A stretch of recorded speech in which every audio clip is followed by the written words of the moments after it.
रे लड्डू ठीक से सफाई करी है जी। हमर भांजा आ रहल बा। क्या आ रहल बा? भांजा। सफाई कर चल। ओ दीदी का होता? कुछ ना दीदी। चला जा मिठाई लेके आवा। मिठाई? हाँ अच्छा चला जा। जाता है। अरे लड्डू जी। इतना बरस के बाद हमार बेटा घर आवता, तेरे जल्दी जल्दी सफाई करा और नीमन सफाई करा। हाँ ताकि देख के उसका दिल खुश हो जाए। जी ठीक बा। हुआ तो खाली अखबारे पढ़ता नहीं, सब काम तो हम कर ले बानी। जी अब वहीं तक लेना गईला? कहाँ जाए के रहे दीदी? अरे मिठाई ले आवे। आए दादा हम तो भुला गए। चला जा जल्दी जा। हाँ जाता। अरे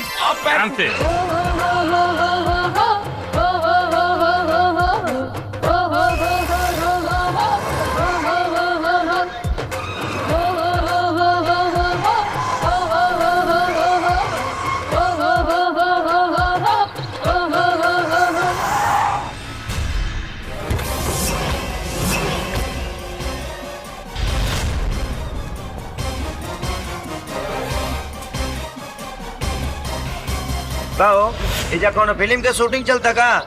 शूटिंग ना तोरा मौत का सेटिंग होता।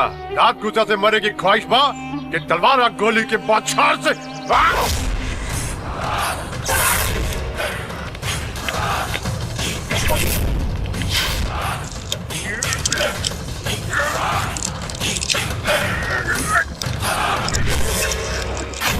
तलवार तिलक में चढ़ा दिए और गोली अपना बहन के चोली में रख दिए।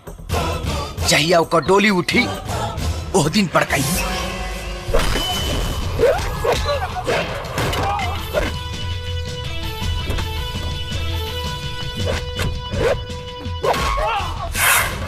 रे मार के साला के खड्डी पड़का दे सन।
जब काली के करेजा गरमाला तो खून पियला के बाद ठंडाला।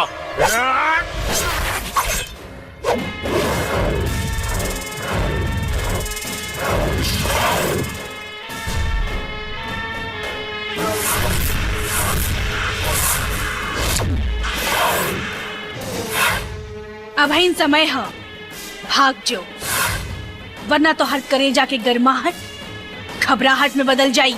कवन है रे? यमराज के बेटी बहन के लुगाई तो हर मौत के परछाई। रे मौत के परछाई के नौच के पहुंच दसन।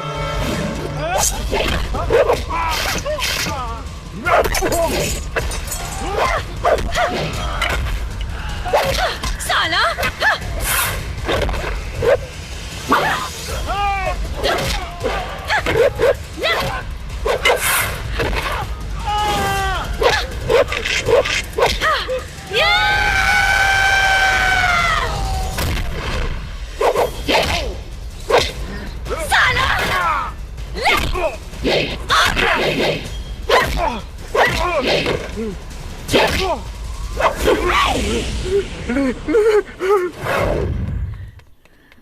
साला शिवम शिवम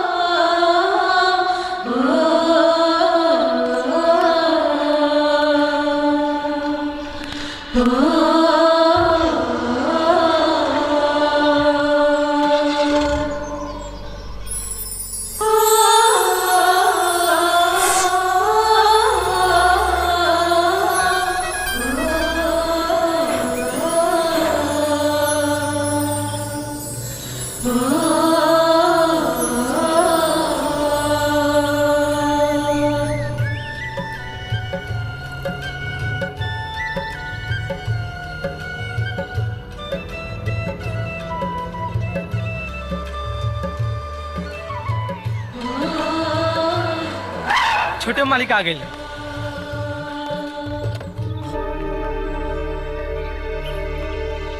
आए छोटे मालिक आए, चलिए।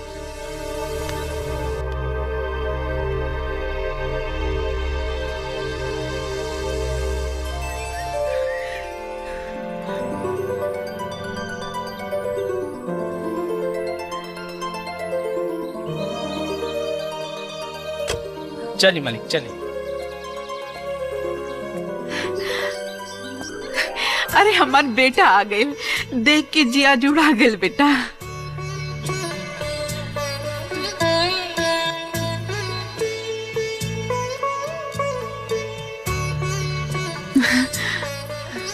भोले बाबा रक्षा करिए। प्रणाम माई। खुश रह बेटा। भाऊजी प्रणाम। जियत रह बेटा। मामा अमर भांजा। अरे ये छोड़ छोड़। अरे बस करा। काहो मामा, बोराई मार ले बड़ा। अरे एकरा छोड़ा बेटा, ई हमार लंगोटिया यार हमन मनोहर सिंह। प्रणाम चाचा जी। खुश रहा खुश रहा।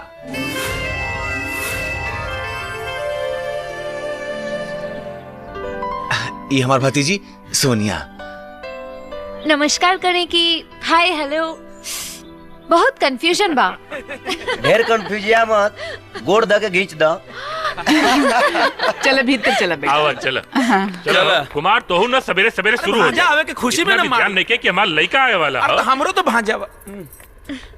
का बात बा, तू बड़ा परेशान लगा तारा। माई, रास्ता में हमरा पर गुंडा अटैक दिलन से। हम जख्मी होके बेहोश हो गए, लेकिन जब हम होश में नहीं हता अपने आप की हुआ पौनी है।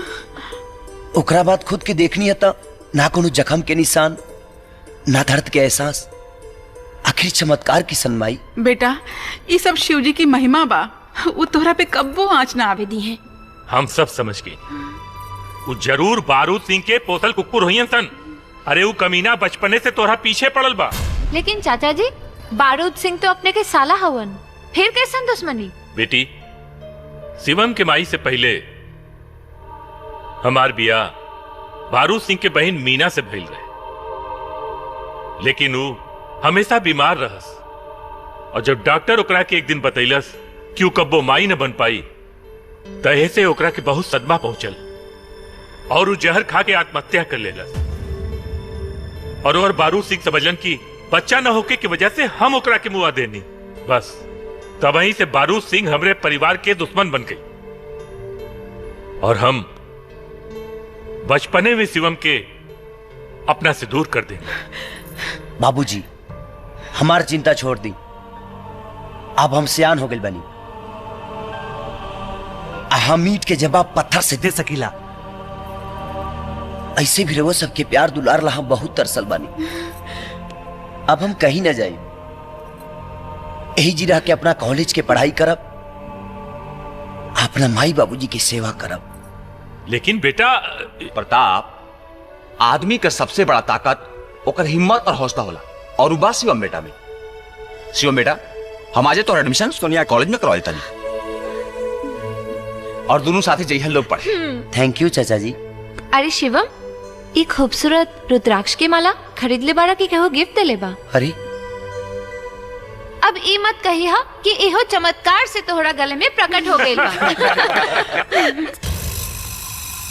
साले कुकरौशी की औलाद, कुत्ता के ना मुर्गा और बकरा के मांस खियौली तोहनी लोगन के, ताकि दुश्मन के करेजा नोच सकसन।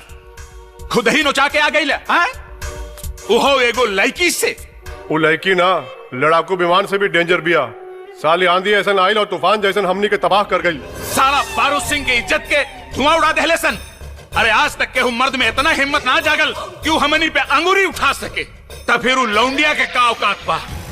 चहिया चपेटे में आ जाए ना, लपेट के खड़े खड़े ली ले हम। शिवम, लागता कानो डेंजरस रोमांटिक सपना देखत रहल हा। सोनिया तू? हम तो तोहके जगावेला आए नहीं हा। अब हमके का पता कि तू चुम्मुक नियन सट जाइबा। सॉरी सोनिया। अब सॉरी के शुक्रिया मत दा। 8 बज गए, जल्दी से तैयार हो जा, ना तो कॉलेज में लेट हो जाए। अभी तैयार। चलो।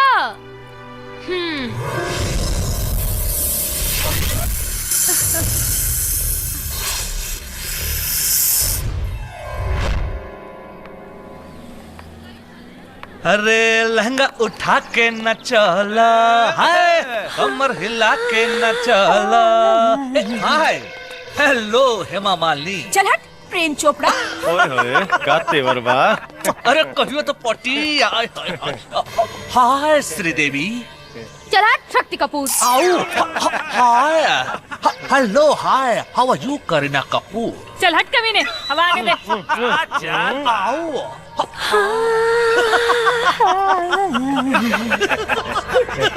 आई लव यू रानी।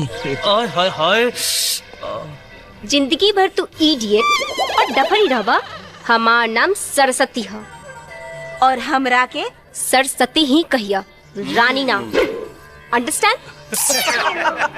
अरे देखो इनकर जवानी, अरे तू है बंधु हमर दिल का रानी। इतना मारेंगे बेटा, याद आ जाएगी तुम लोगों की नानी। नीचे से निकलेगा पानी और हो जाएगी खराब तुम लोगों की जिंदगानी। ए सर, हमने कदम मजाक करते हैं जानू। अच्छा? हम कौन? प्रोफेसर पेड़ा पाठक। लेकिन तुम लोग हमको एड़ा पाठक समझते हो। नो सर। यस, लेकिन हम हैं नहीं। Yes sir. Shut up your मुखारबिन। आई हेट मोहब्बत, टोटली टाइम वेस्ट मोहब्बत। ओके, एक बात याद रखना, अगर आज के बाद तुम लोगों के हाथ में ये गुलाब का फूल दिखा तो तुम लोगों को मैं देखने लायक नहीं छोड़ूंगा। ओके? बेटे। जी सर। तू एक क्लास में पिछले 5 साल से पढ़ रहा है। 5 साल में तो सरकार भी बदल जाती है बेटा। जी सर। इस बार तो पास हो जा बेटा। जी जी सर। बेटा, तोर बाल पक गए हो, तू बूढ़ा हो गया है रे। टफा। बूढ़ा होगा तुम्हारा बाप। हाय मर जाओ। एक्सक्यूज मी, हम कोनो साहुन का झूला नहीं खी। रउआ तो हमार मोहब्बत के गुलगुला है। एक्सक्यूज मी, आई हेट मोहब्बत। सबसे बेस्ट मोहब्बत करके देखी, डर जाए गधा के जन्म छूट। एक minute, don't touch me mister Tiwari. Control. हमार गुलाब का फूल दो। हाथ डाल के निकाल ली। एक्सक्यूज मी, हमारा के नरक में हाथ डाले के कोनो शौक नहीं थे। हमरा तो लागा था हाँ। तोहर कलम में शाही नहीं खे। घंटी बज गई। तोहर दिल के? नो, क्लास के। Okay, don't waste time mister Tiwari. Class में जाओ और पढ़ाओ। ओके? जाओ। पेड़ा पाठक। बुलेट भैया तू देखो। का टंच आइटम है भैया, तू जोन चिपकल हवे ना इससे उहे है प्रताप सिंह के बेटा शिवम। ओह हाँ। आवा आवा। Hey hi, I am Bullet Singh. Oh brother आ बारूद सिंह। यस, लेकिन हम अपन भाई की तरह पागल ना है। देखा, ऐसे तो रिश्ता में हम तो हर मामा लागिला, लेकिन हमने के मॉडर्न युग के मॉडर्न युवा हैं जा। अगर तू चाह तो हमनी के दोस्ती से हमनी के परिवार के पुराना दुश्मनी खत्म हो सकेला। बोला तो हर का विचार बा?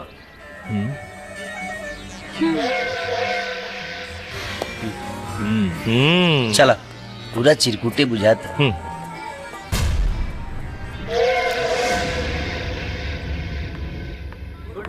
Good morning madam. Sit morning. Sit down. Thank you. My dear छात्र और छात्राओं, आज हम आप लोगों को कुदरत का वो अनमोल धरोहर और प्रकृति की सबसे खूबसूरत चीज प्यार, इश्क और मोहब्बत के बारे में बताएंगे। दास्ताने मोहब्बत के पैगंबर जैसे हीर रांझा, शेर फरहाद, रोमियो जूलियट और लैला मजनू। ये कौन गरम रही? प्रतापुआ के बेटा के मारे के सपना तू कितना साल से देखा था? बाकी वो मरे खातिर हमारा पास चले। तोरे कॉलेज में पढ़े लगा? अरे वो हमारे क्लास में ही पढ़ेला, लेकिन बेचारा बहुत भोला हो। ए बुड़बके, अरे वो भोला का लोला काहे ना काट ले। अरे चुप रहा मर्दे, वो कॉलेज हो कोनो कुरुक्षेत्र का मैदान ना हो। अरे हम ओकरा से दोस्ती कर ले बानी। हाँ। दुश्मन से दोस्ती? अरे अब तोरा के गोली मार दे। हम हूँ गोली मार दे शिवमुआ के बाकी ओकर मरे के समय आ तरीका हम डिसाइड करब। बस तू इतने जान लो तो ओकर राम नाम हो गई। अब ही सफर शुरू भइल बा चाचा, और रेड सिग्नल ना खाली ग्रीन सिग्नल मिल रहल बा। यूं समझ ल शिवम पूरी तरह हमरा मुट्ठी में। बेवकूफ लड़की, हम ओकर बिस्तर पर तोरा के देखल चाहते रहे, ओकर पत्नी बन के। तबे प्रताप के दौलत हमनी के हाथ लगी। चिंता मत करो चाचा,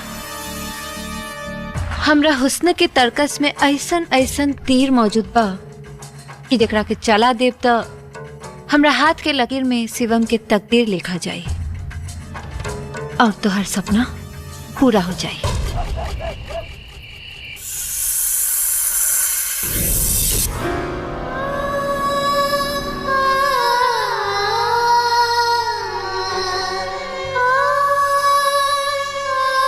जिंदगी कितना मासूम बा, अगर तन्हाई की तिनका से तनी को खरोश लाग जाओ तो जियल दुश्वार हो जाला।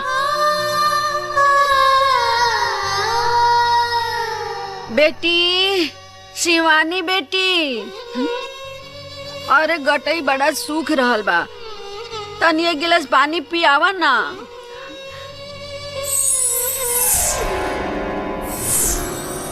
मौसी, हाँ उठ ले।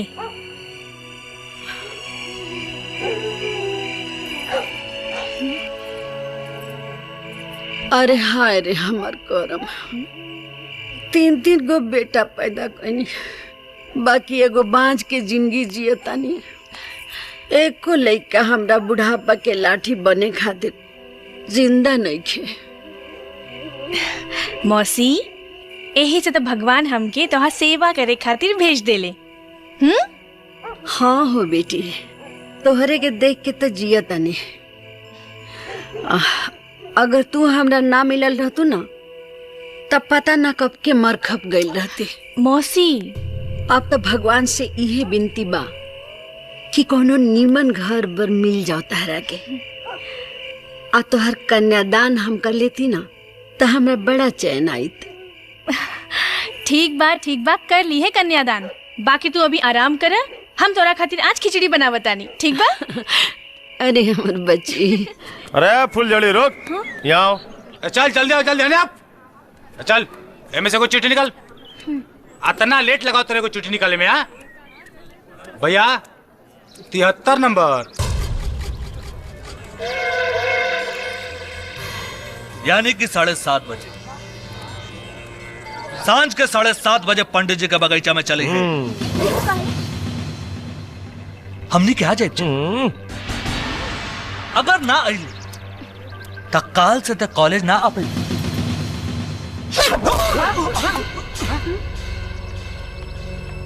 ओह सॉरी जी। नमस्ते जी। अरे भैया, तू अभी नया आयल बड़ा, देखा काली कॉलेज काहे ना आई है? कौन त्योहार बाका जी? हमार तिलक हो। मुबारक हो, बहुत अच्छा। लागत है घर के कहीं दिखले बनी। ए चिकनी चमेली, हाँ? चल एमे से को पर्ची निकाल।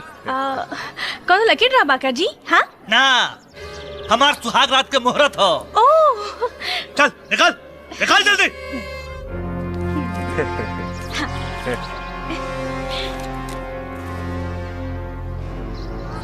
भैया 93 नंबर। 93 मतलब कि रात के 9:30 बजे का बुझे चिमनी के भट्ठा पर चली है। हमनी के इंतजार करब जा। नाइबे तो पिटाई हुई। हाँ, पिटाई करबा ऐसे जी? ऐसे मत मरी हो ना, तो बहुत दर्द हुई।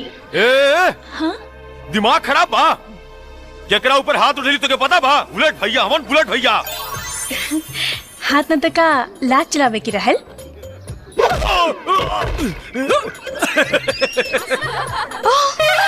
ऐसे मत मरिया जी, ना तो बहुत दर्द हुई। चीची बोल के हमनी के घिउ के लड्डू लेखा फोड़ रहल बड़े। अरे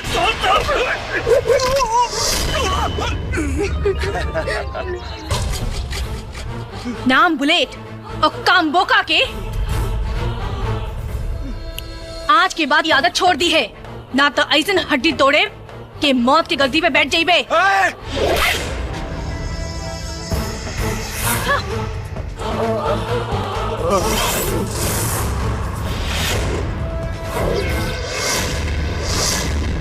चलो। वेल डन। ऐसन हाथ मार लू कि अब तो कमीना लोग सपना में भी ना छेड़िए। हमार अंदाजे अलग बा। Very good. Well, myself Saraswati. I am Shivani. Nice to meet you. तब हमनी के फ्रेंड बनबू?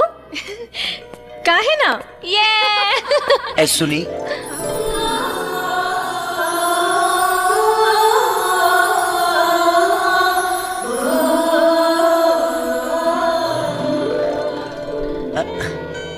Yes, what's your problem? हम तरह के कहीं दिखले बनी।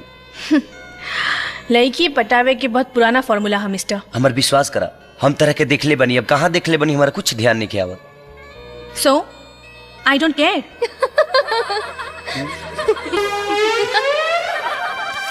ऐसा ड्रेस पहन ले बड़ू, अंग्रेजी ना बोलबू तो तार सेक्सी सिंगार बिगड़ जाई। अरे कैसा ना ड्रेस पहिरे, तू काहे परेशान होत बारा? हाँ कहो तार मटी तैंकुरो सुलसर लगता, कपड़ा पर चढ़ गई बड़ी, तू पूछिए धके लटक गई बड़ी। का तू लटक जा। अरे मैडम, हम लटके वाला ना, पटके वाला मरद है। अरे मैडम सुन लो सलाह तन। हेलो, सुना एक मिनट,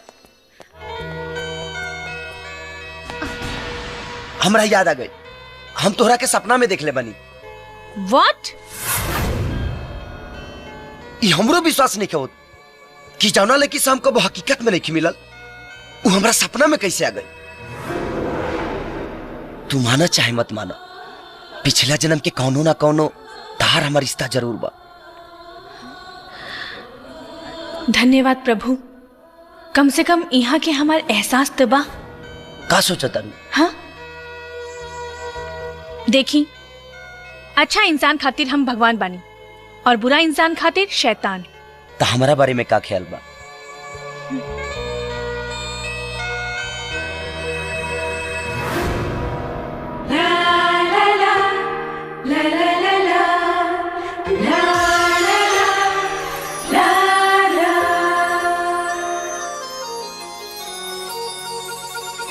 लागल रह लोग, लागल रह।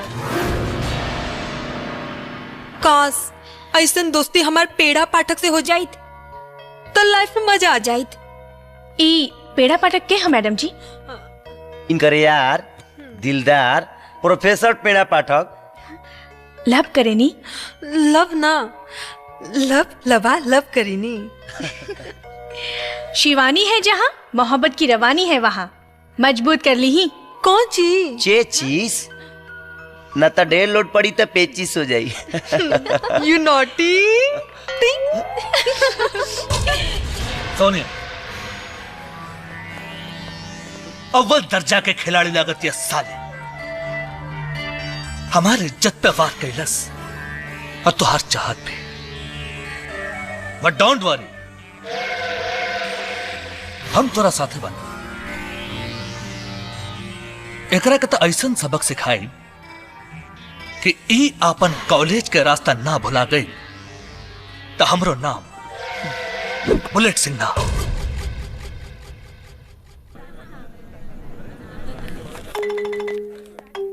गुड मॉर्निंग सर। वेरी गुड मॉर्निंग बच्चों। अब आई अच्छा बच्चों, अंडा रख ले बड़ा, टेक योर सीट बाकी प्लीज। मुर्गा तो तोहके हम बनाई। थैंक यू सर।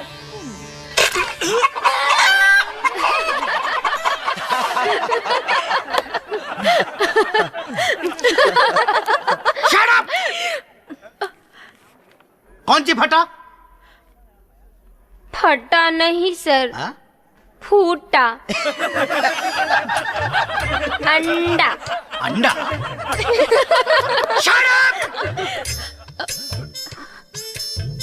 हमारा क्लास में अंडा।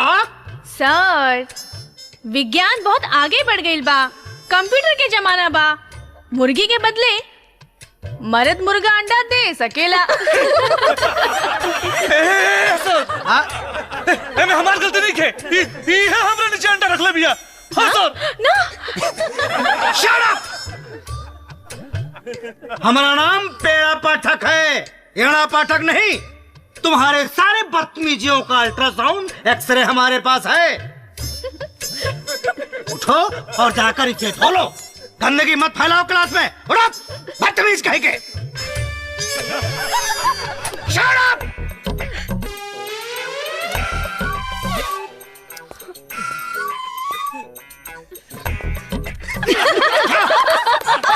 Shut up, shut up. यह दस्तारवा खींच के मारेंगे बढ़ाओ, बत्ती से झड़ जाएगा। बदतमीज कहीं के। हमारे क्लासरूम को इन लोगों ने मुर्गी खाना बना रखा है। तो बच्चों, मैं आज तुम लोगों को एक नया लेसन पढ़ाऊंगा जिसका नाम है जीवन की परिभाषा,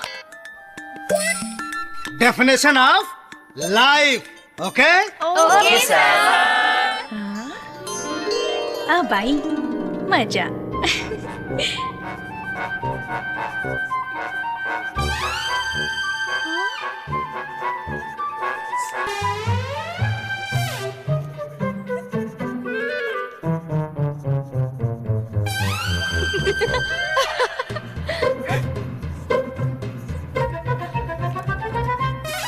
ओके, एक्सीलेंट सर।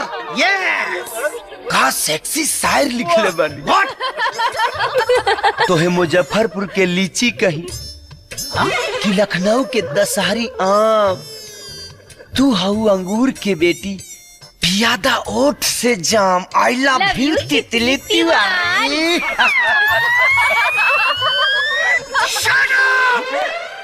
ये तितली तिवारी हमको तितर बना के छोड़ेगी।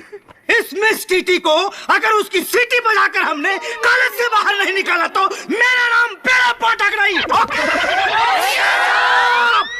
Miss TT. हाँ, अब देखल जाई कि पीपी सर के टेम्परेचर घटता के बढ़ता।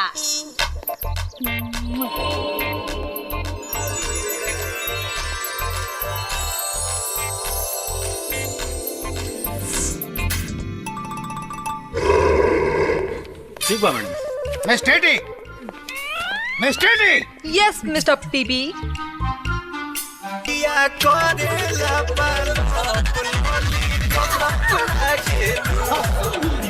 एग्जाम नजदीक आ रहा है बच्चों, काटूंगा गिरा के सालों। नया नया मैडम आइल बाड़ी स्कूल में, हमारा से पानी डालवा तारी फूल में। दका में न कोइला पर उखिया पन काड़ा करेली। तमाई रे हम ना जाइब पढ़े मैडम खड़ा करेली। तमाई रे हम ना। Good morning. Good morning madam. आ गई जम के दी। माय डियर स्टूडेंट्स, आरएसपी कॉलेज के क्लास कंपटीशन में हर साल की तरह इस साल भी गीत और संगीत के धमाकेदार मुकाबला होके वाला बा। प्लीज प्लीज प्लीज शांति शांति शांति। ध्यान दे, ये कंपटीशन सिर्फ 2 ही स्टूडेंट के बीच होई। हमार नाम लिख ली मैडम। एह क्लास में केहू में इतना दम नहीं खे जे हमार मुकाबला कर सके। मैडम जी, हमार नाम दर्ज करी, मुकाबला हम करब। फाइट होई। यस। Very good. अब सवाल ये उठता, ये दोनों गोपियन के कृष्ण कन्हैया बन के ताता थे या के करी? हमारा छोड़कर दोसर के बजाइए मैडम।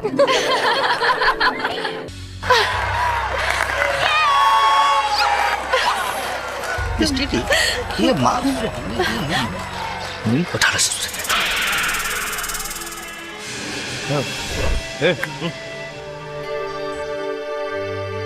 तो बच्चों, अपने आरएसपी कॉलेज के क्लास के डांस प्रतिस्पर्धा में ऐसे तो दोनों लड़की कमाल का डांस कर बाड़ी, लेकिन अंक के हिसाब से विजेता तक खाली कोनो एक हुई। और आज के विजेता बाड़ी मिस शिवानी।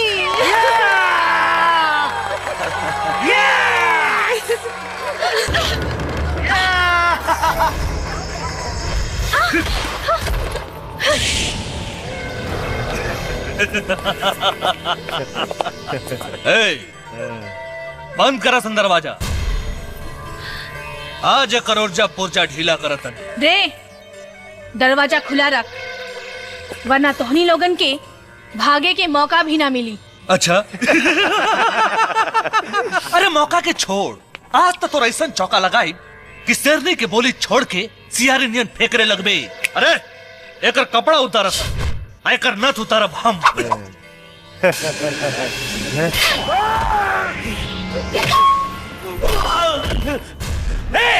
मारे लगे।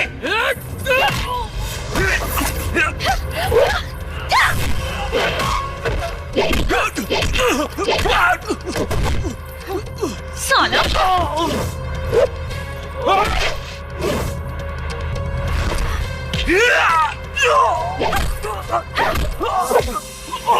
कपड़ा उतर के रे।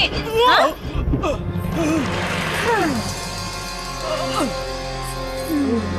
सुना शिवानी, शिवानी, हे बाबा क्या गिरा? अरे गिरना। शिवानी, शिवानी, छोड़ो, बचाओ,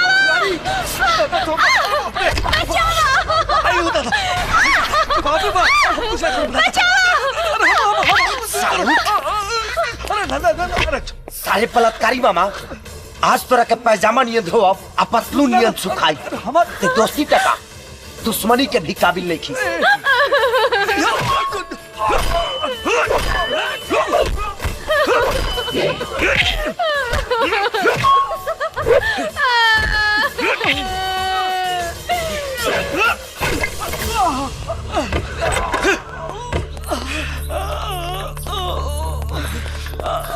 शिवम, ये कौन सी देख रहा हूँ? सर, अयासी के गोबर पचामली कुकुर मुता शिवानी के रेप कई चाहत रहा। ऐसा चेप देनी कि अब जीवन भर चमन प्रास चाट के अपन हड्डी मजबूत करी।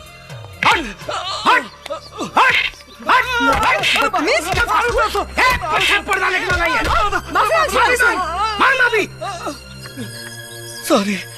तू कौन नस्ल का कुत्ता है रे? कौन सा नस्ल का कुत्ता है तू? तेरा साल भर का पढ़ाई खराब ना हो और तेरा करियर नहीं खराब हो, इसके लिए तुझे एक बार माफ कर रहा हूँ। लेकिन याद रखना, अगर दोबारा इस तरह की कोई भी हरकत तुमने की तो कॉलेज से डिसमिस कर दूंगा। घर में बैठकर साले किसमिस खाओगे। Follow me. चला शिवानी, तोहरा के घरे छोड़ दी। शिवम, सोनिया, ये आज जौन कुछ भी हम करनी है ना, ये सिर्फ हम तोहरा खातिर करनी है। हाँ, लेकिन इस साले बहुत मर्द मार भी है, बहुत मर्द मार भी आई। लेकिन तू चिंता मत करो, देखा अगर तू शिवम के पावल चाहता रहो ना, तो आज हम जे शिवानी के साथ करल चाहत रही ना, उतारा शिवम के साथ करे को हुई। बोला तो कर सकेलू? बोला हम शिवम के पावेला कुछ भी कर सकेनी।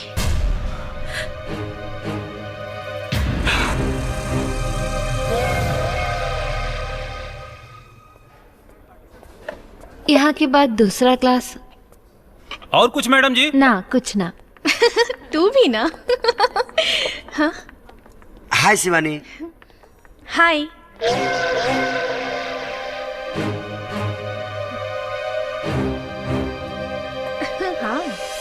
हाँ देखा शिवानी। एक घंटू। हाँ मैडम जी। 4 प्लेट समोसा चटनी मार के। अभी अलावत नहीं।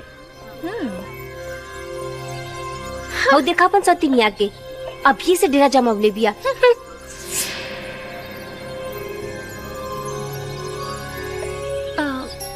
आज रात चाचा जी तोरा के डिनर पे बुलावले बाड़न। काहेला? अब ई तो उहे बताई है, आइबो ना? जब चाचा जी इतना प्यार से पहली बार घर पर बुलौले बड़े तो हम जरूर आए। थैंक्स। यही बात पे ला। अरे ना हम खा के बनी, तू खा। तनी मनी खा के तो देखा, बहुत टेस्टी बा।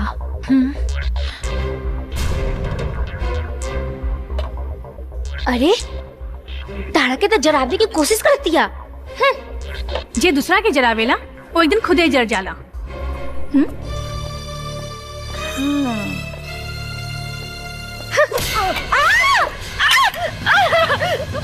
अरे बाबा, धुआं निकला था।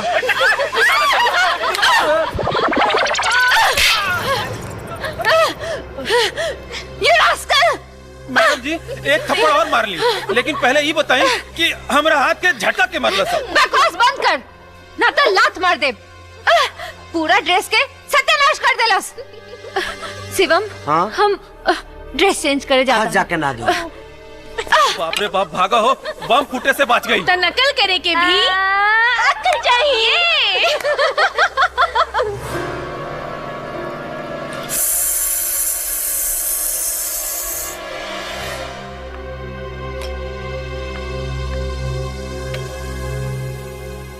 अरे वाह सोनिया, चाचा जी अभी लेना है नहीं? आ जाइए हन, इतना अगुताई का है बारन। शरबत पिया।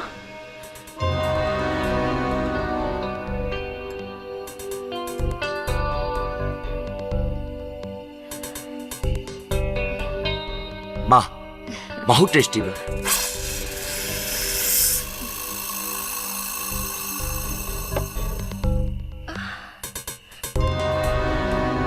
सोनिया, तारा कुछ होता का?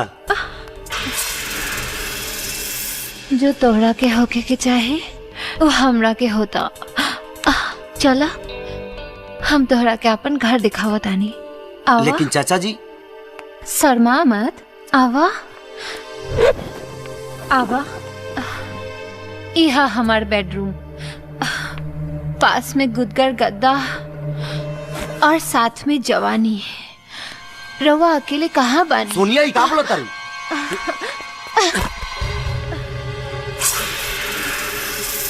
अब बोले के कुछ नहीं के, सिर्फ खोले के बा। तोहर दिमाग खराब हो गई बा। तो ठीक कर देना।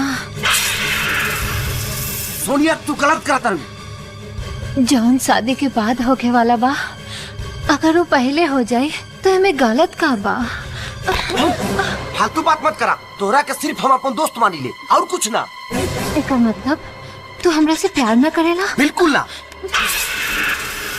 लेकिन हम तोहरा से बहुत प्यार करेले और आज तोहरा के भी करे के पड़ी।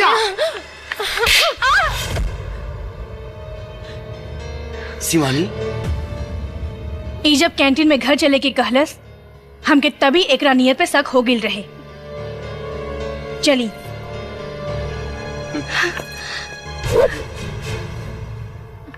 प्यार के मतलब हवस ना होला, प्यार के मतलब होला इंतजार, जे प्रेमी जन्म जन्मांतर तक करेला। शिवानी, हमरा के माफ कर दो। केहू के स्वार्थ में आके एगो औरत के मर्यादा भूल गई नी। शिवम सिर्फ तोहार है और हमेशा तोहार ही रही। You made for each other. Thank you.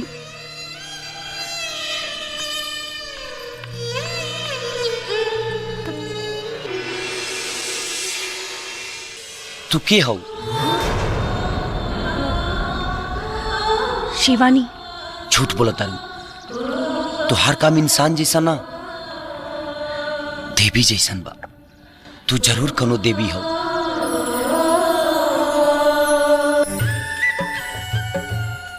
रउआ भी तो हमार देवता है।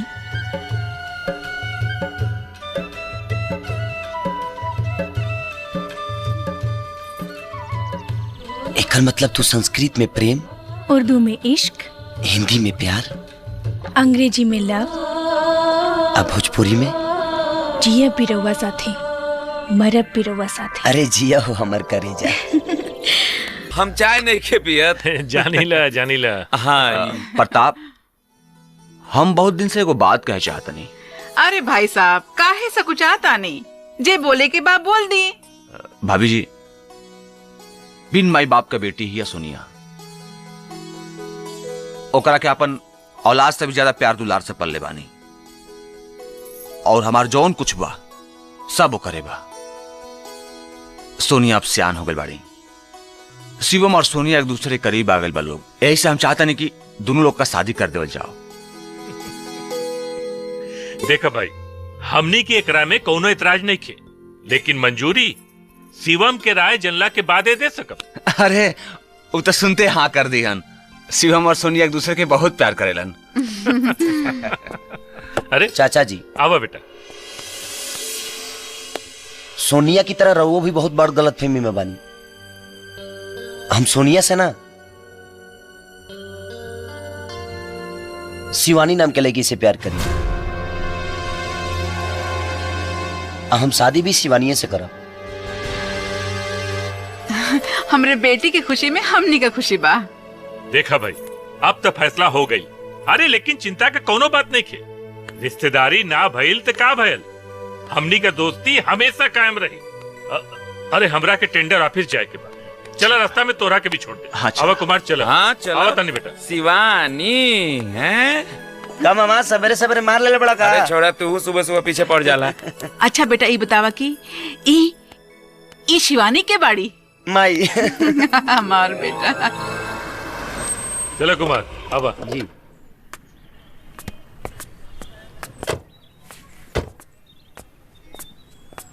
बड़ा भीड़ भाड़ लागल बा हो। हाँ पूरा फौज आइल बा। आई आई जीजा जी, आई आई बैठी। प्रणाम। बहुत लमहर उम्र बा, कुछ देर पहले हमनी रउआ के ही याद करत रहनी हा। अरे तू तो दुलरुआ सार बाड़ा हमार, बहनोई के याद करत रबा ना तो हरियर रबा, पर कबो कबो भगवानों के भी याद कर लियल कर, तोरो उम्र लमहर हो जाई। जीजा जी टेंशन मत ला, हम तोहार मौत के बादे मरब। यहाँ भी शुरू हो गए। नमस्कार। हाँ नमस्कार। प्रताप सिंह आइए, यहाँ साइन कीजिए।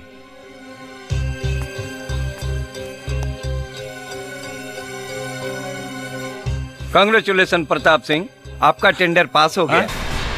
सॉरी बारूद सिंह, आपका टेंडर रिजेक्ट हो गया।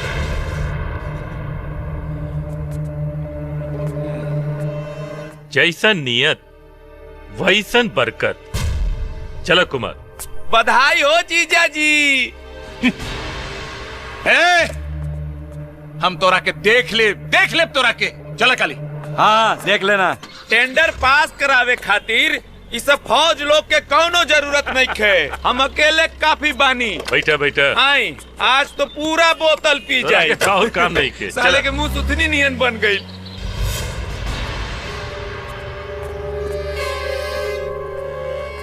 बाबू साहब, प्रतापवा भले ठेका जीत गए, लेकिन जिंदगी हार जाई, काहे कि हम ओकरा गाड़ी के ब्रेक फेल कर देले बानी। शाबाश मूसा शाबाश, लेकिन सारे के टाइम बहुत सही चल रहल बा। अगर वो एक्सीडेंट से बच गई, हमनी को करा के जिंदा ना छोड़ल जाई, ओकरा के जान से मार दिहल जाई। हे पीछा करा सारे के, गाड़ी बैठा पीछा करा, बच के जाए ना पाओ सारा।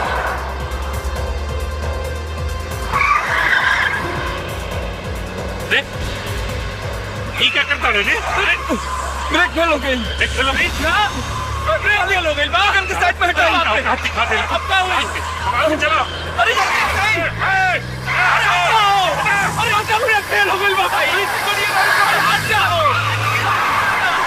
अरे भाई, ब्रेक फेल हो गई। अरे भाई, हटा, ब्रेक फेल हो गई। हटाओ। हटाओ। अरे हटो ना जल्दी।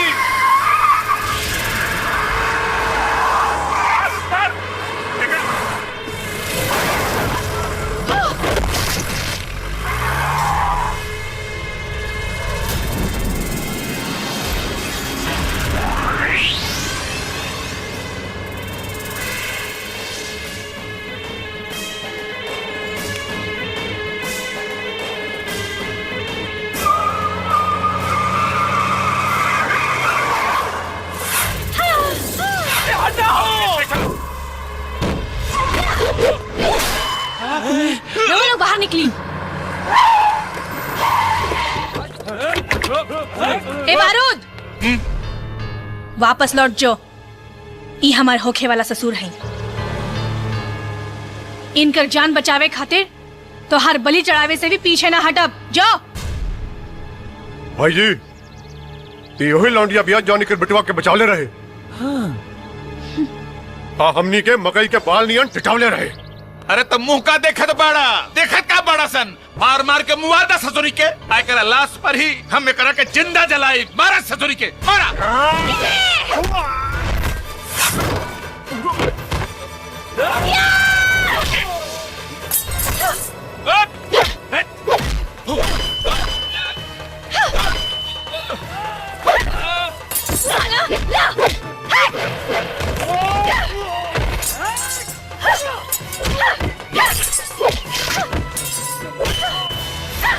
साला हरामजादा, आज तोहरा गया।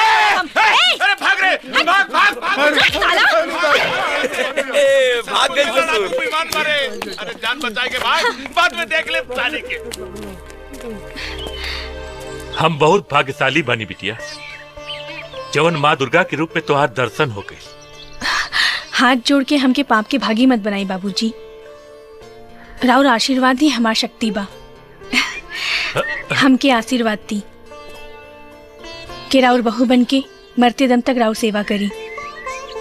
कहीं तू उहे शिवानी तो नानो बड़ू जैसे हमार बेटा शिवम? जी, हम उहे हैं।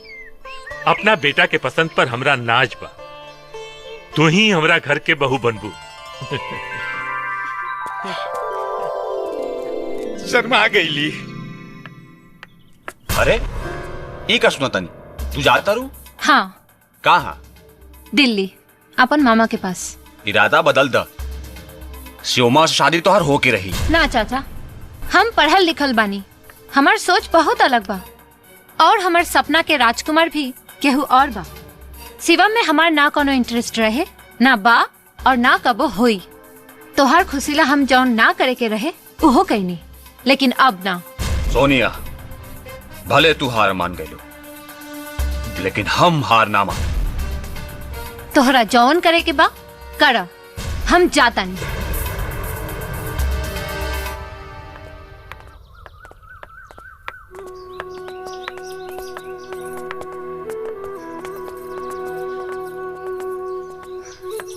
प्रणाम माँ जी। सुखी रहा।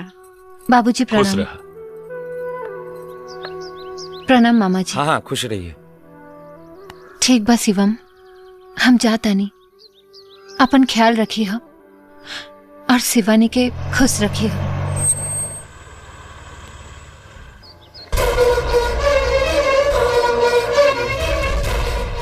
तुम लाख छुपाओ सीने में एहसास हमारी चाहत का, दिल जब भी तुम्हारा धड़का है आवाज यहां तक आई है।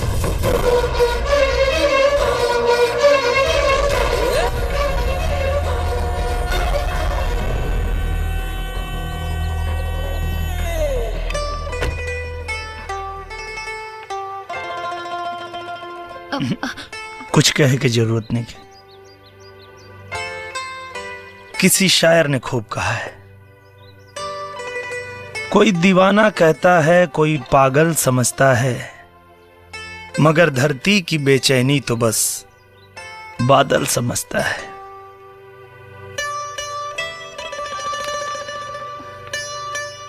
तो मुझसे दूर कैसी थी, मैं तुझसे दूर कैसा था, ये तेरा दिल समझता है या मेरा दिल समझता है। जिया, सॉरी।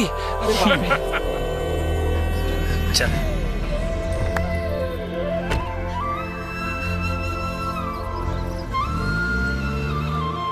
प्रणाम बारो सिंह जी, प्रणाम। अरे आवा चाचा आवा। अरे बैठा बैठा। का हो मनोहर, सुनली है तोहार लंगोटिया यार तोहरा इज्जत का लंगोटा फाड़ देले से। वही के चुस्त दुरुस्त करे खातिर तोरा से दोस्ती के हाथ मिला गए बानी। तोहार दुश्मन हमरो दुश्मन बन गइल बा। हमारा कुत्ता के आगे हड्डी फेंके के तनी क्यों शौक नहीं खे, लेकिन सोचा तानी तोहरा के एगो मौका दे दी, तब पता चली कि तोहरा दांत में मजबूती बा कि ना। अरे हम आदमी तनी दूसरा किस्म के बानी। खुशी के बाद जब मातम होला ना तो हमरा को बहुत मजा आवेला। अब की ममहर से नेवते में दीदिया के सौतन खातिर साड़ी ना, भगना खातिर कफन जाई कफन। इस समझ ला कब हमारा अंदर के असली शैतान जागे वाला बा। ओम मंगलम भगवान विष्णु मंगलम करुणाध्वज मंगलम पुंडरीकाक्षाय मंगलाय तनोहरि। सर्वमंगल मांगले शिवे सर्वार्थ साधिके शरणे त्र्यंबके गौरी नारायणी नमोस्तुते। अब फेरा संपन्न हो गई, वर वधू बैठ जाएं। शिवम भाई बहुत अच्छा लगा तारा।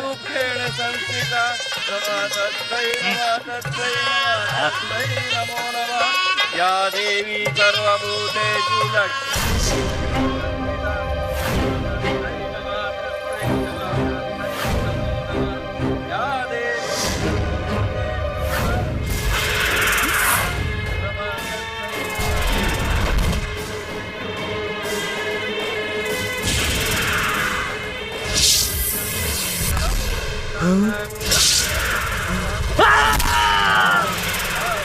शांति शांति।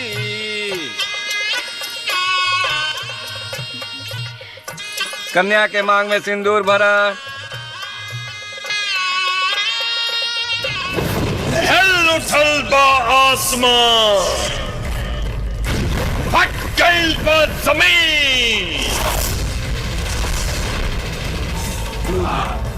हमरा तप और शक्ति से बच भी ना नागिन।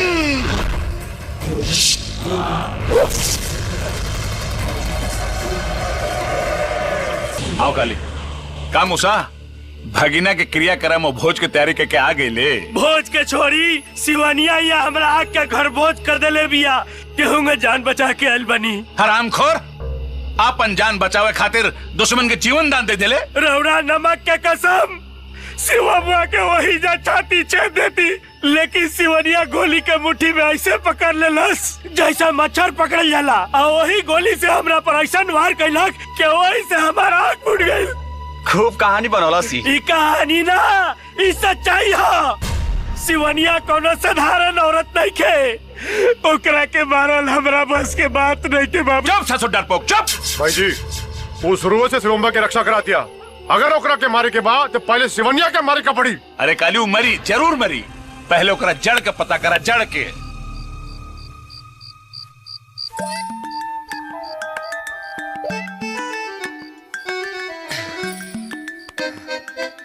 का हो करे जा, गाड़ी लड़ी की डेट बढ़ी?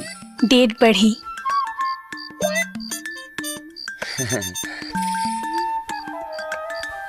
हाँ अरे अयो असली मल कहाँ बारे?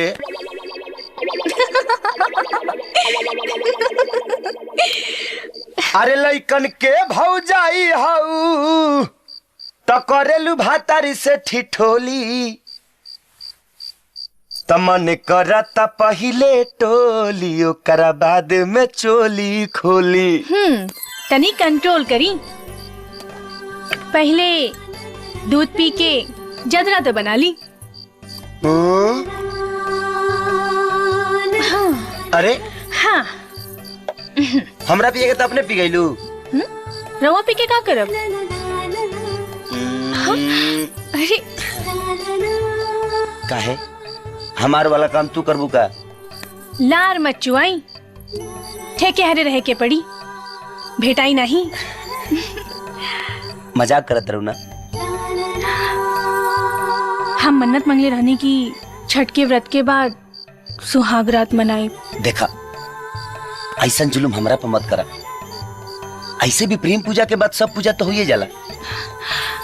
कुछ दिन रउआ बर्दाश्त नहीं कर सकत का? सुनी, जैसे रउआ इतना दिन खेपनी वैसे ही कुछ दिन और खेप ली प्लीज। हे भगवान तहार का होई। ली गुरुदेव चंदन के दातुन से मंजन कर ली। कई साल समाधि में रहला से रौरा मुंह में काई बैठ गल हुई। ली गुरुदेव गुरुदेव भोजन तैयार हो गई बा, चल के भोग लगाई। चुप रह दो। क्षमा गुरुदेव, बरसों बीत गए तब रौरा भूख नहीं खे। भूख बा लेकिन रोटी के भूख नहीं खे। भूख बाऊ नाग के मणि के भूख, मणि के भूख बा।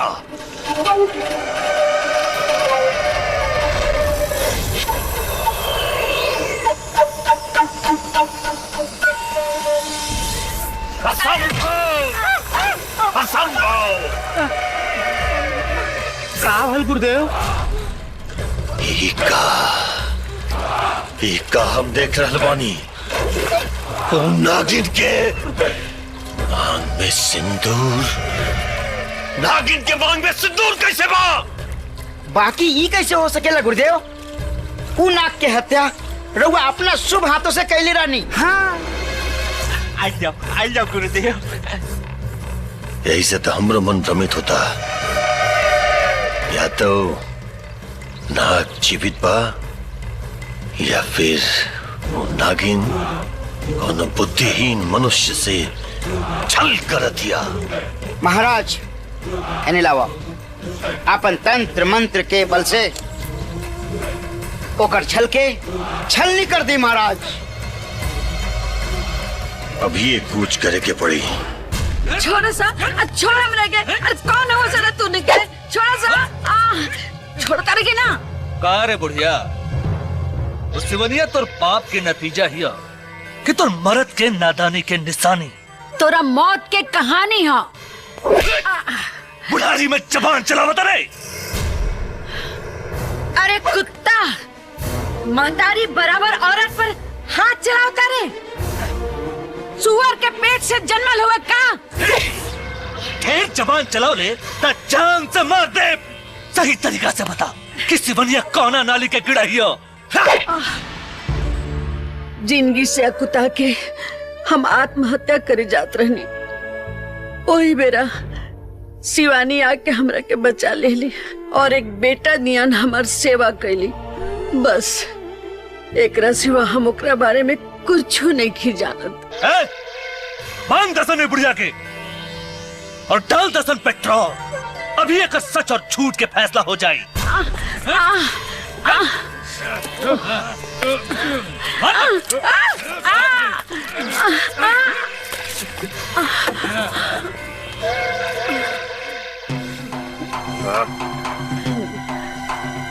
इतनी और तोर मौत के बीच में बहुत कम दूरी, सीधा तरीका से सच्चाई बता दे।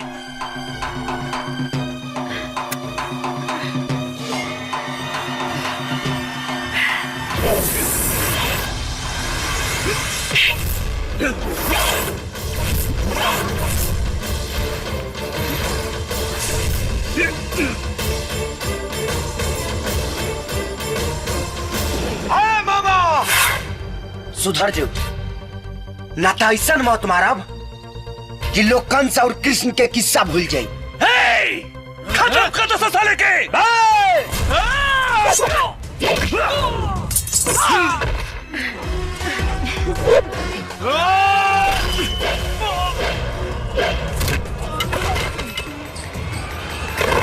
मौसी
आवा मौसी। चल। लाले लाले होठो आसे बरसे लाल लैया हो की रसे चुएला जैसे अमावा के मोगेरा के रसे चुएला। अरे काबिल रे काबिल। डांस मामा तेल का गाय के गोबर से मालिश कराइबे आ गधा के मुंह से नहाइबे तबो तोरा मुंह पपोताई करी खाना छूटी। मुंह से ना हम तोरा खून से नहाई खून से तब तोरा के पता चली बारू सिंह से खिलवाड़ करे के अंजाम। हम तो जानत नहीं है कि ते खाली बहिरे बड़े लेकिन ते तानहरो बड़े ऐसा अंजाम देखला के बाद भी अनजान बना तारे। बहुत घमंड बा तोरा अपना ताकत पे बहुत घमंड बा। घमंड ना भरोसा बा। अगर घमंड रहित ना तब तोर भाई जिंदा ना रही अबले जहन्नुम में पहुंच गल रही। जहन्नुम में तो हम तोरा के पहुंचाई हम बहुत कलह। अगर दोबारा ऐसा गलती करबे ना तो चीर के रख दे। ऐसा जगह से चीरब कि न सुलेशन से सटाई और न सुई से सियाई। समझा दे अपना कर्तन के कि अगर हमारा घर परिवार पर दोबारा मुंह उठा के भौंके के कोशिश कला सना तब पूछब ना सीधे करेजा में घोंप दे। सुन आज से ते अपन बारूद सिंह से नाम बदल के छुटछुड़िया सिंह रख ले।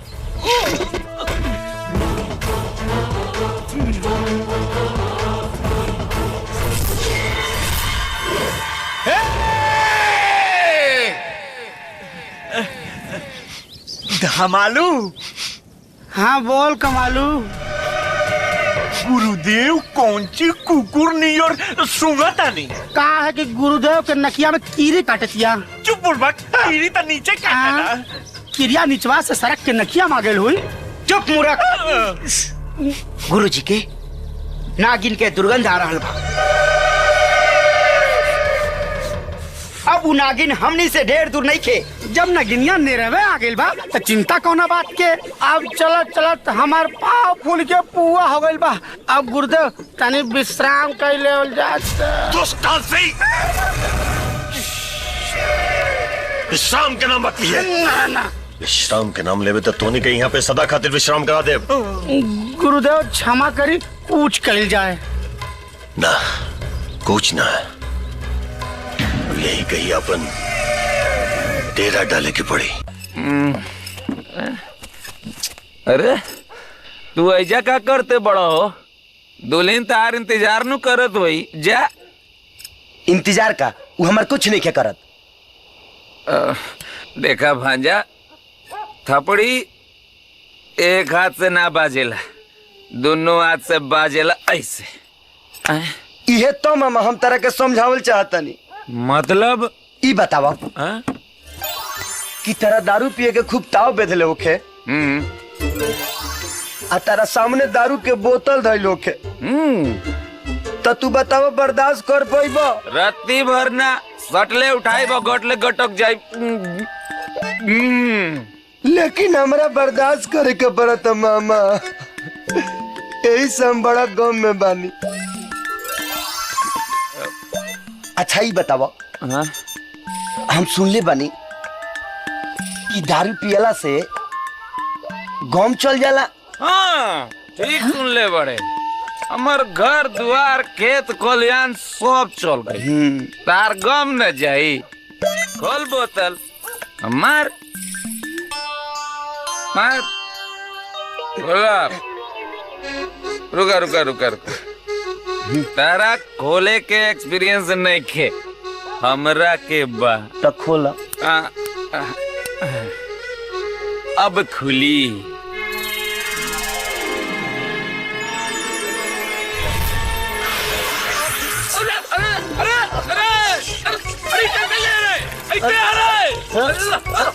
मामा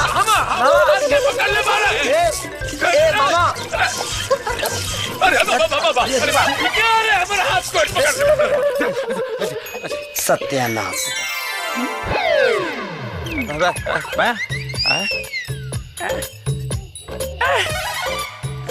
मामा हट, सब हमारा काम कर तू गमगीन करके छोड़ देला। बुर्बक हमारा भी दाम निकल गई रही दिल बड़े सब अपन काम के चिंता लगता।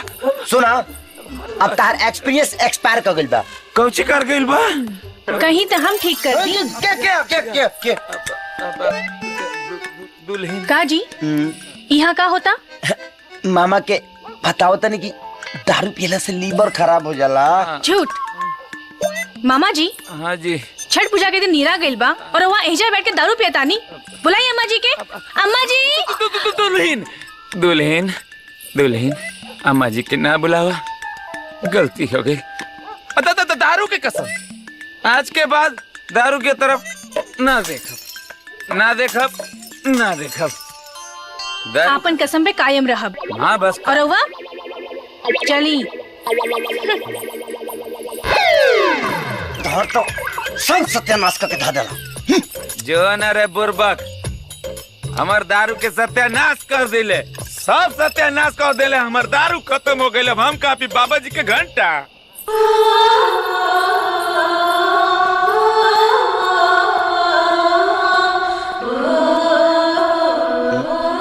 शराब पिए गए रहनी। अरे पागल जवन नशा तहारा में बा उ शराब ताड़ी में कहा। झूठ मत बोली। हम राउर अर्धांगिनी हैं, मतलब आधा अंग। राउर दिल की हर बात जानी ले। एक बात बताई, भगवान से क्या उम्मीद राखी ले? वो है कि भगवान जौन भी करी है हमारा खती अच्छा ही करी है। फिर जब रउआ गलत करब तो हमरा के निक कैसे लागी? और हमार भगवान तो रउवे नु है। अगर रउआ की लागत आ क्या अपन तन से दूर रख के हमरा और दिल दुखावत आनी तो ठीक बा। खुश होली।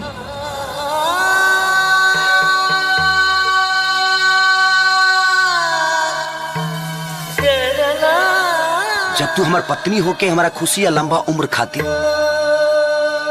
पवित्र मन से तप कर सकता रू तो हम ये वादा करतनी कि तहर पवित्रता कायम रखो।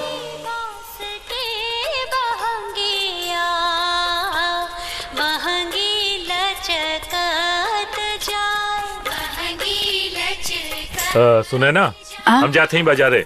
अच्छा पूजा का सामान सब याद से ले आए। कोनो चीज भुलाए जिन? हाँ आज तक तुम भूलते रही ना, याद दिलावत है।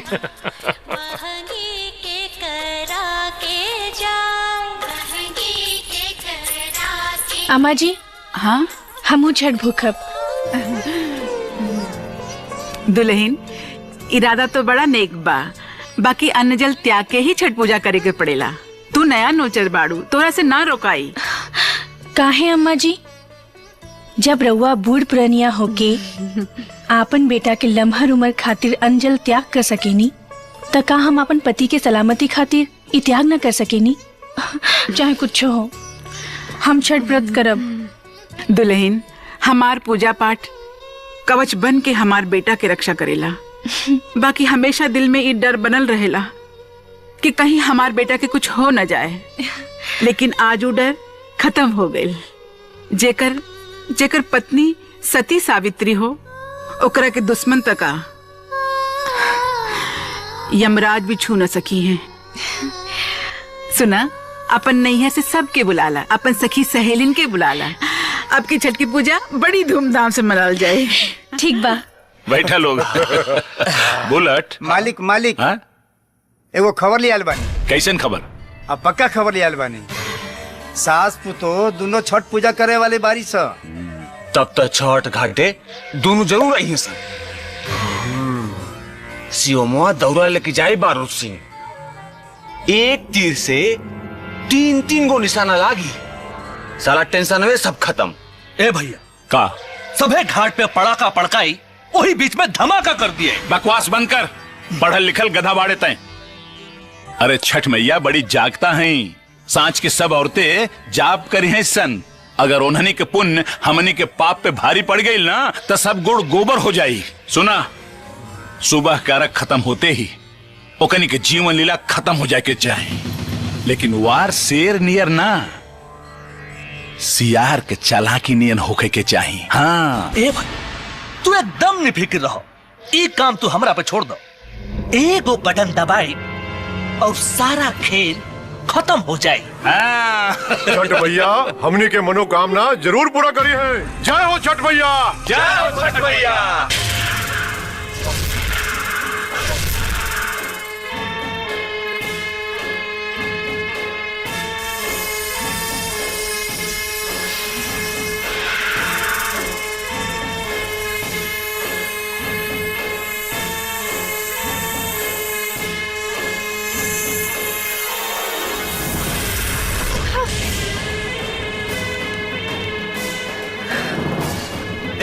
जल्दी लगाओ, लगाओ जल्दी। बुलेट रुक जा, नरक ठीक ना हुई।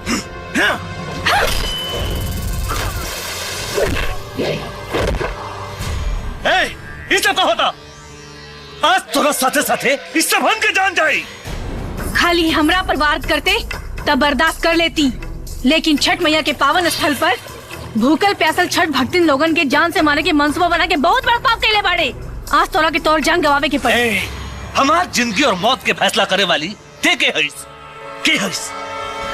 अगर तोहर अंतिम इच्छा इहे बा तो हम जरूर पूरा करब। देख हम के हैं।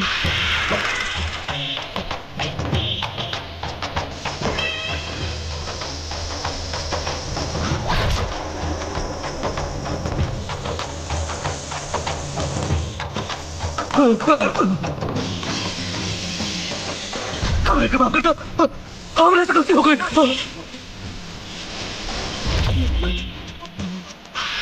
कहीं बे माफ कैले बानी, काहे कि प्यार करे वाला केहू के जान न लेला। यही से हम तोरा के मारे ना चाहत रहनी, लेकिन ते जिए के लायक नहीं खे।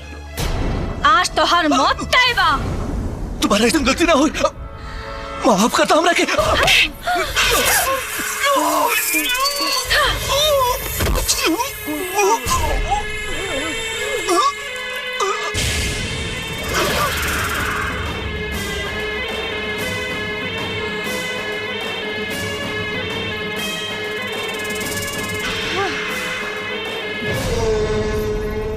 हे छठ मैया, हमने से कौन ऐसा गलती भ गई, पता ना दुल्हन कहाँ चल गई बिया। कहाँ खोजल जाए? अरे बाबूजी खुश रह बिटिया, खुश रह। अम्मा जी खुश रह।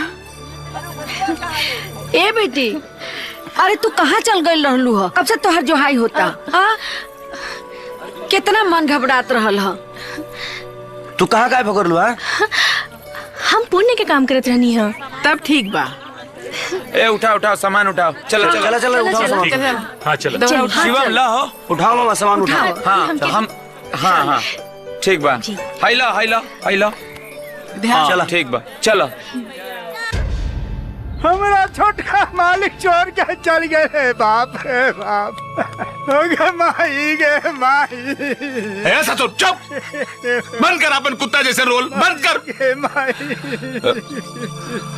बुलेट आँख खोल बाबू, आँख खोल। गुरुदेव गुरुदेव। और भाई मरण नहीं देखी। हलाक निरंजन। हटा लोग, हटा। आई आई देखी महाराज जी, हमरा भाई के बचा ले, एकरा के सांप काट ले बा। जितना धन दौलत रुपया पैसा चाहिए हम सब देवले तैयार बानी, बाकी हमरा भाई के बचा ले। शांत शांत हो जाओ, हम दिखता नहीं।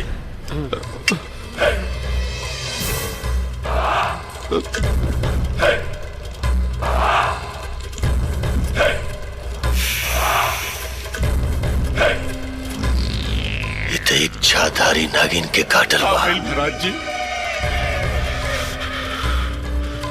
एक का दुश्मनी के क्रसबा।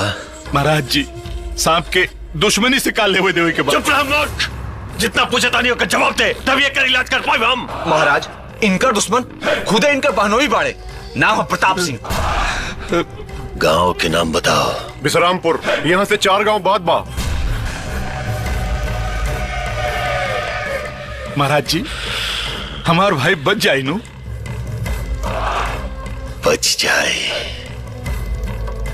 बच जाए लेकिन वक्त लागी जी। एक काम करो तू लोग। हाँ। एकरा केरा के पत्ता में लपेट करके हमरा डेरा पर लेकर के आवा। ठीक बा महाराज जी। हम बचाई वेकरा हम। हाँ लेके आओ तानी।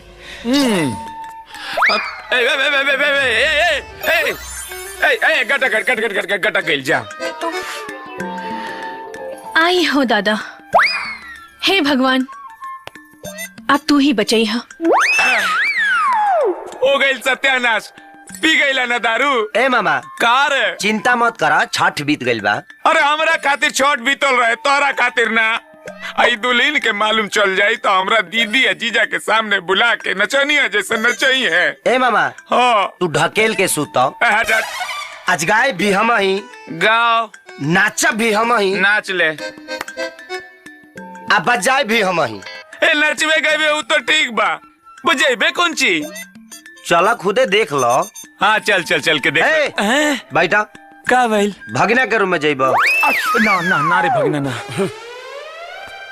ना ना ना।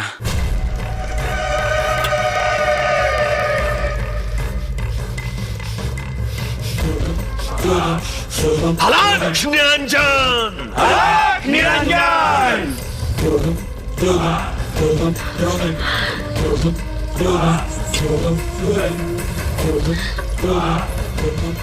प्रणाम महाराज।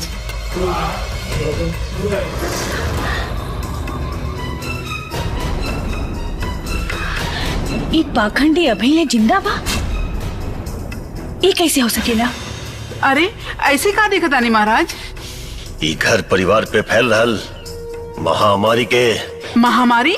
कैसन महामारी? ई घर में एक आदमखोर, एक चाधारी नागिन के पास बा। महाराज ये कलयुग है। हाँ पुराने जमाने के नाग नागिन की कहानी तो हम बहुत सुन ले बानी। हम कोनो कहानी ना अटूट सत्य बता रहल बानी। माते गुरुदेव भांग धतुर बांटे वाला फटीचर बाबा ना हुई। 30 साल घनघोर तपस्या करके अद्भुत शक्ति प्राप्त करने वाला महान आत्मा अघोरीनाथ जी। हम कुल के रक्षा करे के चाहता नहीं और तू ठिठोरी कर रहल बारू। महाराज हमसे जौन कुछ गलती हो गई ओकरा के माफ कर दी। अब रउआ के सब कुछ पता हो गइल बा। ती मुसीबत से छुटकारा रउआ दिला दी। हाँ। चिंता मत कर, हम दुष्ट नागिन के अभी अपना पिटारी में कैद करके ले जाएगा। हलाक निरंजन, हलाक निरंजन। हमरो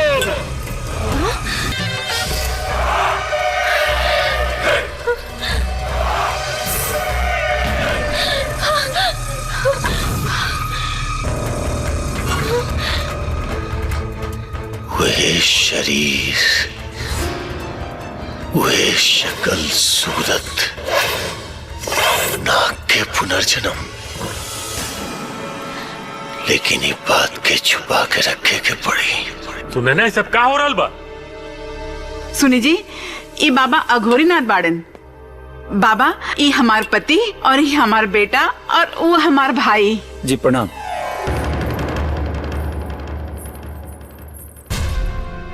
और वो जौन औरत वहाँ खड़ा रहल वो की बिया? वो हमार पतो बिया। सर्वनाश, सर्वनाश! अरे वो तो पुता हूँ ना, एक जहरीली नागिन बिया। कहाँ बकवास करता रे? जुबान के विश्राम दे मूर्ख। तू बाबा अघोरीनाथ के तपोबल के प्रकोप से अनजान बारे। सत्य सत्य सत्य बता बालक, वो औरत तेरा साथ कभी भोग विलास कैले बिया कि ना? चुप काहे हो गईले? तू चुप काहे हो गईले? वो ना करी, कब्बो ना करी। वो औरत तारा साथ कब्बो भोग विलास ना करी, क्या क्योंकि रोम रोम में जहर भरल बा। और हमार दिव्य शक्ति बता रहल बा कि ये औरत जब तू 25 साल के हो जीबे अगला नाग पंचमी के दिन तो और मृत्यु करती। चल निकल यहाँ से। बहुत बड़ा से तोर बात सुना तानी। तोरा खानी पाखंडी बाबा बहुत देख ले बानी। चल निकल। विनाश काले विपरीत बुद्धि। अब हम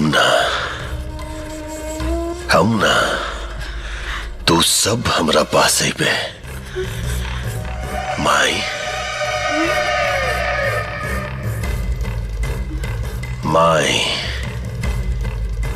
तहार पुत्र के मृत्यु तो निश्चित बा, लेकिन इतना जान ले कि केवल बाबा घोरीनाथ ओकरा बचा सकेला। अलख निरंजन, अलख निरंजन।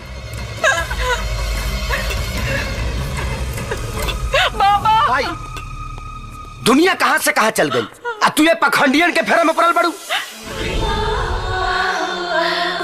शिवानी, शिवानी। हाँ? का बात बा, बड़ा टेंशन में बाड़ू? ऐसा लगता कि हम रउआ से बिछड़ जाए। अरे शिवानी, तू हे चिरकुट बाबा सन के फेरा में पड़ल बाड़ू। कहीं अम्मा बाबूजी ओकरा पे विश्वास करके हमके घर से निकाल दिए तो? आगे कुछ मत बोलिए। तू नागिन तक अगर कुछ भी उकबू ना तो हमारा परवाह नहीं है। तोहरा के कहियो ना छोड़ब, अपना सीना से सटा के रखब।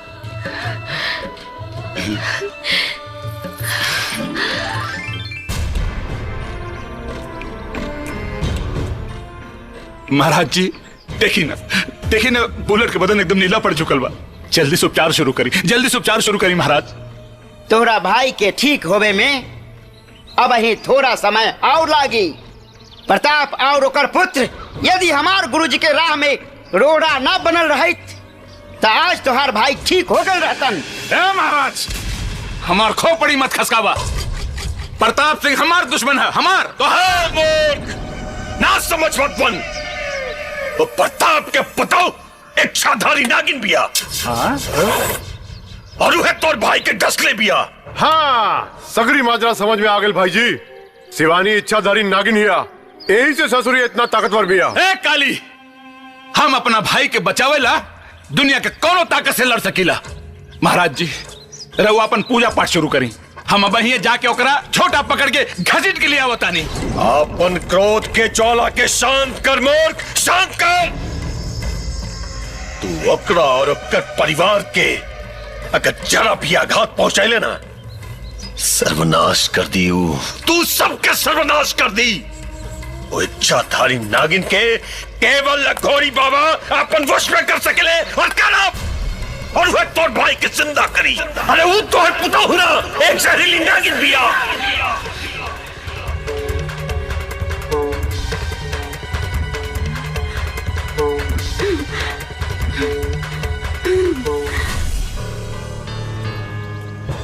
हम जानत रहनी है ममता के डोर तोहरा के खींच के हमरा पास अवश्य लाई।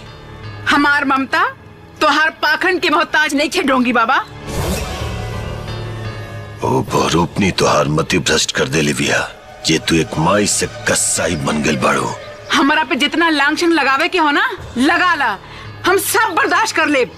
लेकिन हमार देवी जैसे बहू के कुछ कहला तो याद रखिया, हम ठाकुर का बेटी हैं, बोटी बोटी काट दे।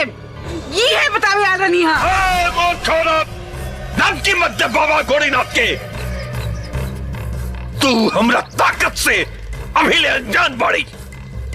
तोहार बहुत देवी ना, एक इच्छाधारी नागिन भी आ। देखी बालक के मृत्यु सैया पर पड़ल बा। एकरा तोहार देवी रूपी नागिन ही डसले भी आ। विश्वास नहीं के होत चले ले बाबू, जो जाके अपन बहू पे छिड़क। कुछ देर खाते तो हर बहू अपन असली रूप में आ जाए, नागिन के रूप में आ जाए। सोच मत मूर्ख औरत, सोच मत।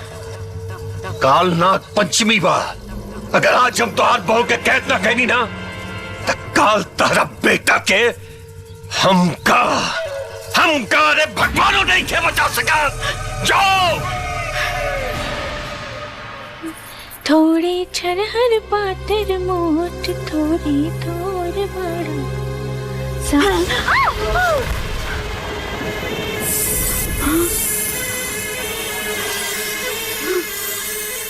नागिन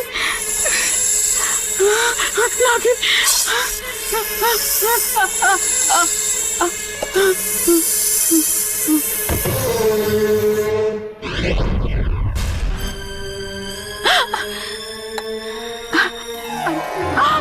अम्मा जी, हमार सेवा सत्कार में ऐसन कौन कमी रह गल रहे जे रउआ ऐसन कहनी जब देखी लेनी हो त सुनियो ली हमार असली रूप उहे हो। डेराई मत अम्मा जी, हमरा और पतो है और पतो ही बन के रहब। आपन घर परिवार पे कबो आँच न आवे देब। हमार बेटा हमार जिगर का टुकड़ा है, हम ओकरे बगैर जी ना सकब। तो हमार बेटा के छोड़ दा। रवा कैसन बात करत आनी? हम अपन पति के कैसे छोड़ सकेनी? तू एक नागिन हो और हमार बेटा एक मनुष्य। तू दोनों का मिलन असंभव है। हम तोरा के हाथ जोड़त है, हमार बेटा के जान बख्श दा। रवा हमरा के गलत समझतानी। लागता रवा की सब सच्चाई बतावे ही के पड़ी। सच्चाई? कौन सच्चाई? हमार बात ध्यान से सुनी। पिछला जन्म में राउर बेटा हमार नाग रहे। हमार शिव दीक्षा पूरा हो गेल रहे। हम पूर्ण रूप से इच्छाधारी हो गेल रानी। बाकी हमार नाग के दीक्षा अभी बाकी रहे। वो सिर्फ अमावस्या के रोज ही। वासु, वो समय कब आई जब हमनी के मिलन हरदम हर समय ऐसे ही हो सकी? वैशाली, अब की सावन में बाबा बैजनाथ के गंगा जल चढ़ा दे तो हमार दीक्षा पूरा हो जाएगी और हम पूर्ण रूप से इच्छाधारी बन जाए।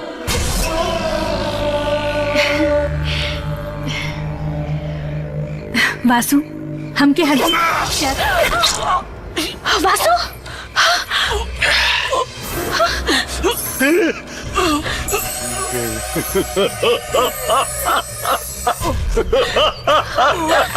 मिल गई मणि, हमरा मिल गई मणि। अब हम सर्वशक्तिमान हो जाए।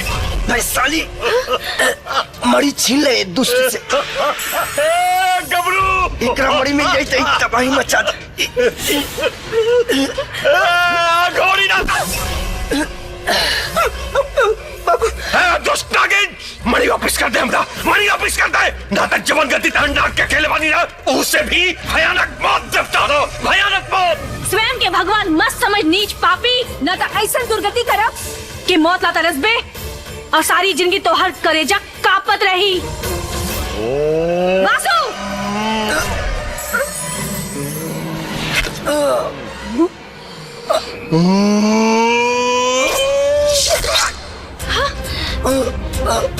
गुरुदेव,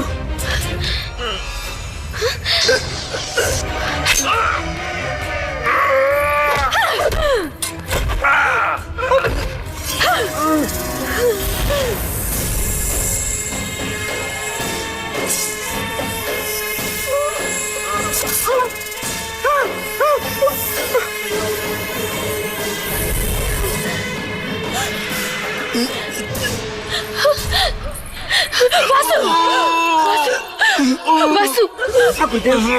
हमर दाह संस्कार मत करिए। हमरा समाधि में स्थापित कर दिए। पूर्ण शक्ति प्राप्त करके हम पुनर्जीवित होके आए। गुरुदेव, हमकी माफ कर दिया। जन्मों जन्म के मिले के वचन तोड़ के जाता नहीं। ऐसे मत बोली। हम अपन प्राण दे दे, बाकी रवा के कुछ ना होके दे। वैशाली, मौत से ही सिर्फ अधम शरीर नष्ट हुई। हमनी के प्रेम जन्मों जन्मांतर तक जीवित रही। वासु! वासु, अपन आँख खोलो। वासु वासु।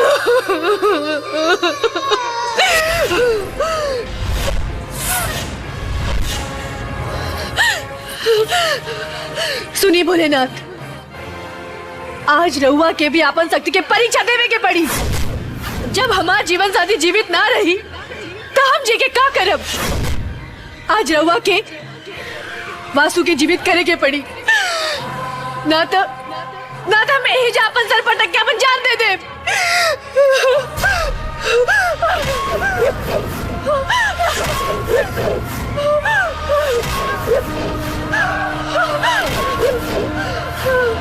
रुक जा वैशाली, तोहरा नाक के अकाल मृत्यु भइल बा, बाकी ओकर पुनर्जन्म हमार भक्तिन सुनना के गर्भ से एगो साधारण मनुष्य के रूप में हुई। ओके अपना पिछला जन्म के बारे में कुछ याद ना रही। वासु की रक्षा 25 साल तक करे के पड़ी, तब जाके नाग पंचमी के दिन तोहनी के तन के मिलन हो सके।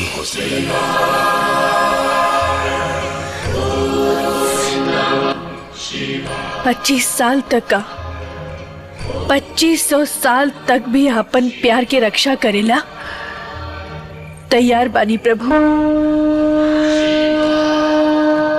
बस हमके हमार सुहाग दे दी। अब रउवे बताई, हम अपन पति के कैसे छोड़ दी। हम तो पैदा होते ही उनका के उठा के ले गई रहती, लेकिन जब देखनी कि बेहोशी की हालत में भी रउआ अपना बेटा के छाती से लगा के रख ले बानी, तो हमार मन बदल गई। हमके अपन स्वार्थ खातिर ममतामय हृदय के पुत्र वियोग में तड़पावल उचित न लागल।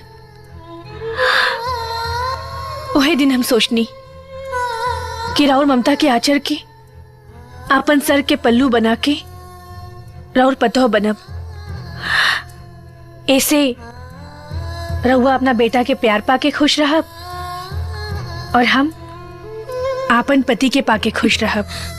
लेकिन अम्मा जी, हमार सोच गलत ना रहे और ना हमार इरादा। इस साज पा कि रउआ अपना बेटा के जन्म देले हैं, लेकिन बचपन से लेके आज तक उनकर रक्षा हम कैले बानी। कहा? हाँ, और काल नाग पंचमी है। काल तक हमके उनका मुसीबत से बचावे के बा, तभी भोलेनाथ के भविष्यवाणी के अनुसार हमनी के तन के मिलन हो सकी। निरंजन, नागिन, कहाँ बाड़ी बाहर निकल। आ गइल बा घोरीनाथ तोहरा ले जाए खातिर। अम्मा जी, वो शैतान आ गई और ना बाबूजी घर में बाड़े, ना मामा जी, ना राउर बेटा। आप सब कुछ रवे संभाले की बा। हाँ, वो पाखंडी के घर में मत घुसे दी, ना तो अनर्थ हो जाई। हम अब यहीं जाके करके भगवता नहीं। देख ले ले अपन बहू के असली रूप। हाँ, देख लेनी। अगर ते हमार काली का रूप नहीं के देखल चाहत तो चल जो यहाँ से। बकवास मत कर। अगर हम चल गई तो तोहर बेटा नरक चल जाई। मार दियो तो नागिन, मार दे। मंजूर बा, वो जे कुछ भी बाड़ी हमरा घर की इज्जत बाड़ी, लेकिन तोहरा जैसन लालची और पाखंडी साधु के हाथ ओकरा के नीलाम ना होके दे। चल जो यहाँ से। चल जाई, बाकी तारा घर की इज्जत के बेइज्जत करके ले जाए।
कन्या कन्या कन्या बेटा कन्या माई कन्या माई का भइल माई? बेटा ई चोट कैसे लागल? बेटा अघोरीनाथ कन्या के उठा ले गई। बेटा आज अपना खानदान के इज्जत का सवाल है। अपना हौसला का ताव तेज कैला बेटा। हमके हमार बहू ला के दे दा। तोरा दूध के क्रिया माई, खून के दरिया पर लाश के पुल बांध के तोरा बहू के सही सलामत लाई। मूर्ख नागिन, ई जंजीर हमरा तंत्र शक्ति के कवच से बंधल बा। जितना छटपटाइबे ना उतने ऐठात जेबे तू। बता दे उ नागमणि का पता बता दे। अघोरी, तोहर तन सिर्फ आदमी के बा, बाकी मन कुत्ता के बा।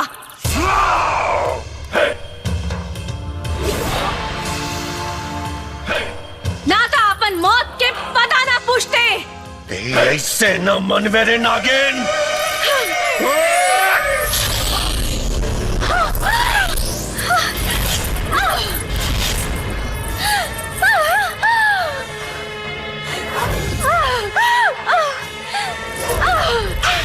हे बाबा हे, बंद कर अपनी मदारीगिरी। अगर ये मर गई तो हमारा भाई के जिंदा के करी। हमरा काले में बाधा मत डाल मोट। बारूद सिंह, जंजीर खोला, हम तोरा भाई के ठीक कर दे। रुक जाओ। ये आजाद होके छल कर दिया है नागिन। माणिक के पता बता दे, मैं तब मौत तोहर पता ढूंढ ली। जल्दी बता। अपन जान दे दे, बाकी तोहारी मंसूबा कबो पूरा ना होके दे।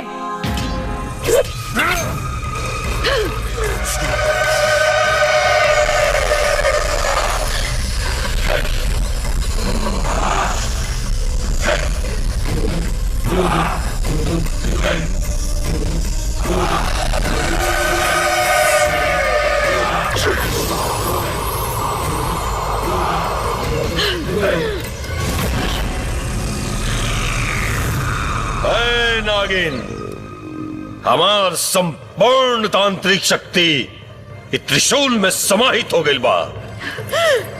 अभी भी समय बा, बता दे मणि के पता बता दे। चाहे कुछ हो कर ले, बाकी मणि तो हर किस्मत में नहीं खिया गोरीनाथ।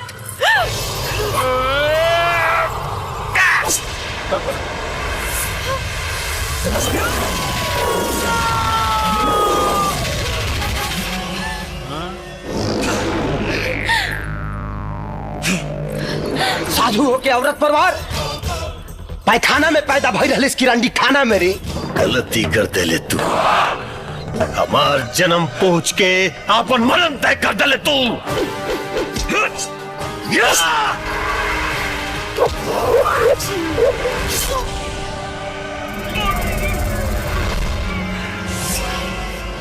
बारोद सिंह, अगली के मौत पे ही हमने के जीता। मिटा दे दुष्ट के। अरे मुंह का देखत बड़ा, मारा सारे के मारा।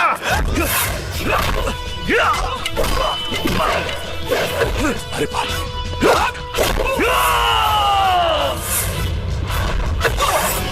सुनी, वो त्रिशूल इस जंजीर से स्पर्श करा दी, हम आजाद हो जाए।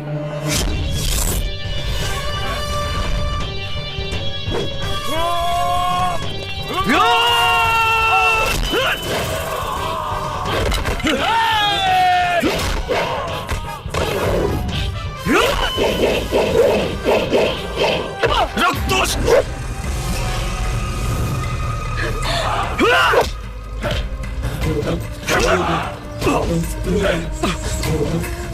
शिवम!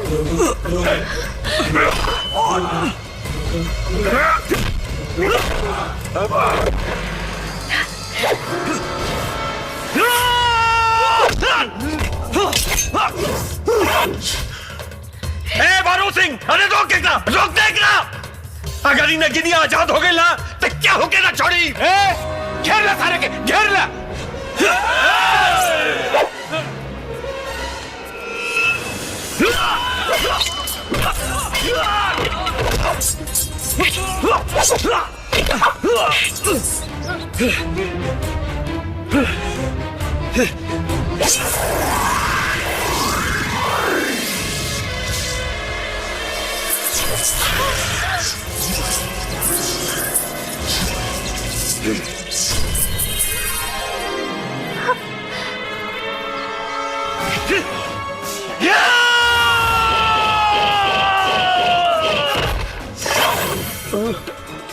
मनोरा मार था।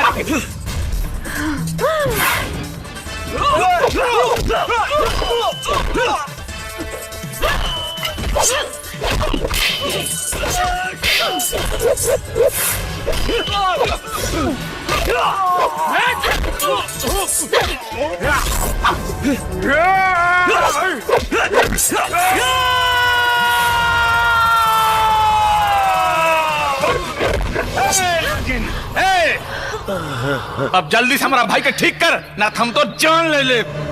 साफ चपाट बाड़े ते मनी हासिल करे खातिर अघोरी तोहरा के हमरा खिलाफ इस्तेमाल कैले बा। बुलेट मर चुकल बा।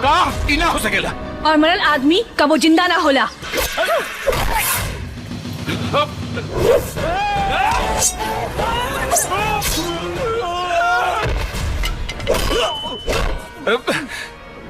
ए घोरी,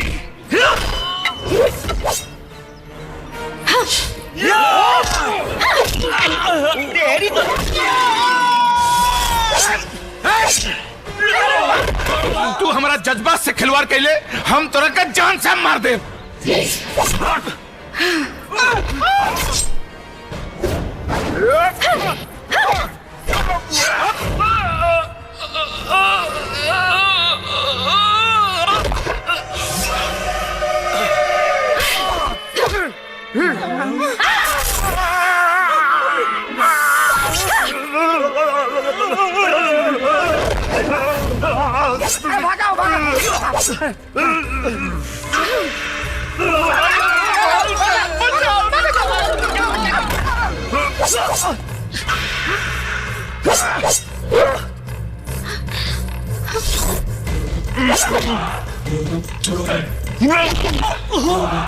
भागो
शिवम, बेटा, बेटा शिवम, बेटा, हमारा बेटा। माई देखा, तार पर तो एकदम सही सलामत बिया। दुल्हन। अम्मा जी, रवा चिंता मत करी, राहुल बेटा के कुछ ना हुई। हम अपना वचन पर अटल बानी। और अब भोलेनाथ के बारी बा। बेटा, हे प्रभु, भविष्यवाणी के अनुसार आज हमने के तन के मिलन के योग पा। हम रवा से विनती करत आनी कि अगर हमार पतिव्रता प्रेम में शक्ति बा तो हमके नाग योनि से मुक्त कर दी।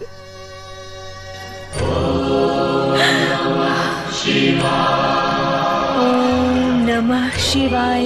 ओम नमः शिवाय। ओम नमः शिवाय। ओम नमः शिवाय। ओम नमः शिवाय। ओम नमः शिवाय।